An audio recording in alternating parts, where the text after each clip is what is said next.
जाजपुर जिला बिंझारपुर ब्लॉक अंतर्गत फतेहपुर पंचायतर गोपबंधु मंदिर ठारे जादव महासभा बिंझारपुर मंडल एवं जाजपुर आंचलिक उन्नयन कमिटी कोलकाता आनुकूल्य चषमा वितरण शिविर अनुष्ठित हो जाइछि। राज्यपाल पुरस्कार प्राप्त शिक्षक तथा जादव महासभा बिंझारपुर मंडलर सभापति नारायण चंद्र दास सभापतित्व में अनुष्ठित एही सभारे मुख्य अतिथि भावे जोग देइथिले बिंझारपुर ब्लॉकर पूर्वतन उपाध्यक्ष जेमामणि गुरु।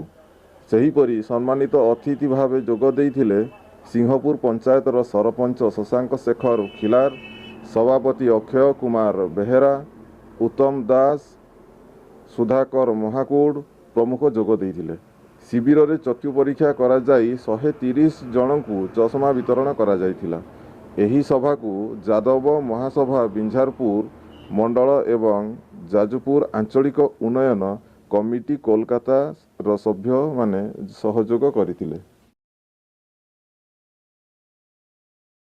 एही सभार समस्त कार्यकर्ता को मोर नमस्कार अभिनंदन। ये भली एक प्रयास निश्चिंत भाव में प्रशंसनीय। यही प्रयास माध्यम दृष्टिहीन हो पड़ा वयोज्येष्ठ वृद्ध वृद्धा एवं से किसी अल्प बयसर बंधु माने भी थिले। माटे परिचय देवे। आज जो चषमा वितरण जो आपण हाथ में है से विषय कौन कहे?